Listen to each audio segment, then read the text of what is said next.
ஒரே சமூகத்தை சேர்ந்த ஆம்ஸ்ட்ராங்கை நான் ஏன் கொலை செய்ய போகிறேன் என நாகேந்திரன் சென்னை முதன்மை அமர்வு நீதிமன்றத்தில் தெரிவித்துள்ளார்.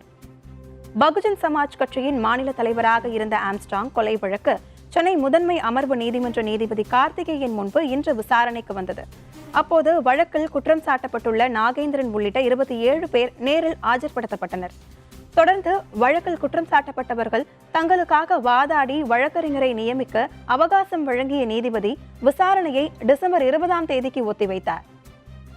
அப்போது நீதிபதியிடம் முறையிட்ட நாகேந்திரன் வேலூர் சிறையில் இருந்து வருவதாகவும் கல்லீரல் மாற்று அறுவை சிகிச்சை செய்யப்பட்டிருப்பதால் நீண்ட தூரம் பயணிக்க முடியவில்லை என்றும் கூறினார்.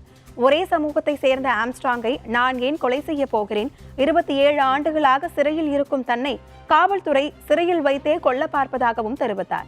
அப்போது நீதிபதி உணர்ச்சி பூர்வமாக பேச வேண்டாம், இந்த வழக்கின் விசாரணை நியாயமான முறையில் நடத்தப்பட வேண்டும் என தெரிவித்தார்.